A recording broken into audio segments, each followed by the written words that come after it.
जय सिया राम। संत भगवान की जय हो। गुरुदेव को दंडवत। सभी संत भगवान को आदेश। ओम नमो नारायण और दंडवत। सनातन धर्म जब से हमारा संसार बना है, भगवान ने बनाया है, तब से सनातन धर्म चल रहा है। और भगवान ने जो बनाए हैं, 4 युग बनाए हैं: सतयुग, त्रेता, द्वापर, कलयुग। सतयुग से लेकर आज दिन तक प्राणवायु निरंतर चलती रहती है। जल, थल, आकाश, अग्नि और पवन, 5 तत्व इस मृत्यु लोक के अंदर महत्वपूर्ण है। 5 तत्व से हमारा शरीर बना हुआ है और 5 तत्व का शरीर वापस इसी 5 तत्व में विलीन हो जाता है। जब बजरंगबली ने सूर्यदेव को अपने मुंह के अंदर ले लिया था, उस समय इंद्र ने बजरंगबली के ऊपर वज्र का प्रहार किया था। उस प्रहार करने से जब बजरंगबली को मूर्छा अवस्था में पहुंच गए, तो उस समय में पवन देव ने अपनी सारी प्राणवायु अपने अंदर खींच ली थी। पूरा लोक त्राही त्राही करने लगा था। सभी आए, पवन देव से कहा कि अब क्या होगा इस संसार का। उन्होंने कहा कि आपने मेरे पुत्र के ऊपर प्रहार कैसे किया। फिर उन्होंने पवन देव से अनुनय विनय किया, कहा कि आपका पुत्र को हम वापस अमर करते हैं, जो चाहिए जो सब देने को तैयार हैं। तब जाके पवन देव ने वापस प्राणवायु को संसार के लिए, ताकि उससे वापस संसार चलता रहे। एक बार जब वृंदा को सतीत्व भंग होता है, तब वृंदा ने भगवान को पत्थर का स्वरूप बना दिया था। उस समय के अंदर भी प्राणवायु रुक गई थी। वापस अनुनय विनय करने के बाद में वापस प्राणवायु हुई और संसार का कल्याण हुआ। तो ये प्राणवायु परमात्मा के ही अधीन है। जीवन, मरण, लाभ, हानि, जस, अबजस, ये सब परमात्मा के ही हाथ में रखा हुआ है। पहले भी हमारे ऋषि मुनि संत सब हुए, किसी ने भी आज दिन तक शास्त्र के अंदर ये वर्णन नहीं किया कि प्राणवायु समाप्त हो गई। आज जो हमारे विशेषज्ञ हैं, जिनको ज़्यादा से ज़्यादा 10 साल 15 साल का एक्सपीरियंस होगा, अनुभव होगा, आज वो परमात्मा के बनाए हुए तत्व के लिए कह रहे हैं कि ऑक्सीजन समाप्त हो गई। अब ऑक्सीजन यदि अगर मान लो समाप्त हो गई है, तो संसार के अंदर सभी जीव के ऊपर उसका असर होना चाहिए। पेड़ पौधे, जीव जंतु जितने भी हैं, वो सब इस प्राणवायु से ही चल रहे हैं। आप जो भी ऑक्सीजन बना रहे हो, वो सिर्फ एक विकल्प मात्र है। आदमी को आप क्षणिक के लिए आप थोड़ा बहुत उसको राहत दे सकते हो, इससे ज़्यादा आप उसको अमर नहीं कर सकते हो। और यदि अगर आपकी ऑक्सीजन सिलेंडर से यदि अगर मान लो मनुष्य जीवित रहता है और जीवित रख सकते हो, तो हमें स्टाम्प लिख कर दे दो कि आज के बाद में कोई भी मृत्यु नहीं होगी। संसार के अंदर हम आए हैं, शरीर बचपन से लेके आज वृद्धावस्था तक पहुंच जाता है। उसको इस संसार के अंदर कोई नहीं रोक सका आज दिन तक। रावण 61 करोड़ वर्ष तक राज्य किया उसने। मृत्युलोक, स्वर्गलोक और पाताल लोक, 3 लोक का वो राजा था। लेकिन उसको भी भगवान ने अमर नहीं बनाया।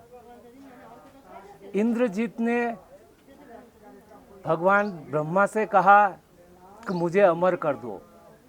ब्रह्मा जी ने कहा कि इस मृत्यु लोक के अंदर अमर कोई नहीं हो सकता है। जिसको शरीर मिला है उसको छोड़ना है और उसको वापस नया शरीर मिलता है। जीवन और मृत्यु दोनों सत्य है। अब यदि अगर मान लो आप इस संसार को गुमराह कर कर कहते हो, दिशाहीन की तरफ ले जाते रहे हो कि संसार के अंदर हम आपको जीवन दान दे रहे हैं, तो हमारी भी सुरक्षा करो। हमको कितने साल तक जिंदा रहना है ये बताओ आप। ऐसा इस संसार के अंदर कोई भी नहीं कर सकता है। विधि के विधान को कोई भी नहीं बदल सकता है, चाहे वो स्वयं परमात्मा ही क्यों न हो। आदमी अपने कर्मों की वजह से ही इस रास्ते पर आया है और विनाश की तरफ बढ़ रहा है। बाबा जी का मैंने अभी रुकना चाहा, जुन ये कोरोना वायरस रोग है ना, विश्व में महामारी के रूप ले रहा है ना, कोरोना वायरस। हाँ हाँ बोलिए आप। कोरोना वायरस ये रोग अब निर्मूल हो जाएगा नहीं? देखो ये कोरोना क्या है, इन लोगों ने न जाने कहाँ से नाम दिया है। सर्दी, जुखाम, खांसी, बुखार, उल्टी, मलेरिया, मोती जरा, पीलिया, ये तो पहले से ही चला आ रहा है। जब ये पहले से ही चला आ रहा है, इसका उपचार पहले से ही है, तो फिर उसके बाद में आप इस संसार को 5 को मिला के 1 क्यों बना रहे हो? आदमी को जब वातावरण से, प्रकृति से जब वो अलग जाएगा तभी उसको परिणाम भुगतना पड़ेगा। जैसे ही आप गर्मी से आप अपनी एसी में गए तो आपके फेफड़े के अंदर कमी तो होगी, जाम होगा, और जाम होगा तो आपको सांस लेने में परेशानी आएगी। कब उसको कोई कोरोना का स्वरूप थोड़ी दिया जा सकता है। डबल नमूनिया हो गया। पहले भी उसके अंदर जो बच्चे थे या वृद्ध थे वो उनको भी सांस लेने में परेशानी होती थी। आज से दिन पहले से ही आ रहा है। यो गुरुको म रोक्न चाहँदैन। यो विश्व महाराज गुरुजीलाई म के भन्न चाहन्छु भने यो अहिले जगतमा मानव सृष्टिमा या देवताको या चाहिँ शक्तिको कणले या प्रकृतिको कणले या मानवको चाहिँ घमण्डको कणले चाहिँ यो विश्व जगतमा अहिले एउटा आतंकको एउटा ओयो खडा भएको छ। हजुर एउटा भगवानको भक्ति भएको भइबक्सेको कारणले के नजर देख्नुहुन्छ यो सृष्टिमा? देखो इस संसार के अंदर विनाश के लिए आपको जो दिया गया है वो है काम, क्रोध, मद, मोह और लोभ। जब राम जी ने रामेश्वरम की स्थापना की तो शिव और शक्ति ने उनको वरदान दिया कि राम तुम्हारी लंका पर विजय हो। तो लंका के अंदर क्या था?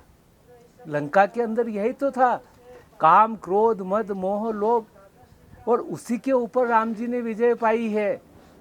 और जो अभी वर्तमान समय चल रहा है उसके अंदर भी आदमी उसी तरफ भाग रहा है, काम, क्रोध, मद, मोह, लोभ। अब इसकी वजह से ही उसके अंदर कुछ भी ज्ञान होते हुए भी वो अज्ञानी बन गया है। वो इन 5 के अंदर ही लिप्त हो गया है कि मेरा नाम चाहिए और जो करूँगा जो मैं करूँगा। जब रावण को मारा गया और राम जी जब अयोध्या आए तो कौशल्या माता ने पूछा कि राम, मैंने सुना है तूने रावण को मारा। राम जी ने साफ मना कर दिया, माता मैंने राम को नहीं मारा, तो ये सब झूठ बोल रहे हैं। राम जी ने कहा कि माता उसको मैंने मारा है। मैं क्या है? एक अहंकार है।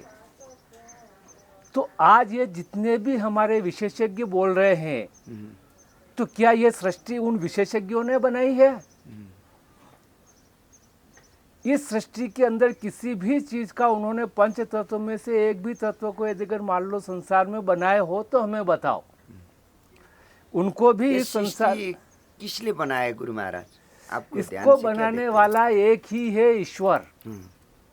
उसको आप नारायण कहो विष्णु कहो, राम कहो, भोलेनाथ कहो, शक्ति कहो, सबका एक ही स्वरूप जाके रुकता है ईश्वर। और जहाँ सत्य है वहाँ आपको सभी प्रकार से शक्तियाँ आपको मिल जाएगी और आपको कभी भी भय की तरफ नहीं ले जाता है। सही सत्य वो है जिससे आपके अंदर ऑटोमेटिक शक्ति मिलती है। और जब हम सत्य से विमुख हो जाएंगे तो हमारे पास में धन, संपदा, वैभव, पद होते हुए भी हमको ये संसार घृणा की दृष्टि से देखेगा और तिरस्कार करेगा हमारा। इस संसार के अंदर रावण, हिरण्याक्ष, कंस, जितने भी राक्षस थे उनके पास में अथाह संपत्ति थी, लेकिन उन्होंने धर्म के लिए 1 रुपया भी खर्च नहीं किया।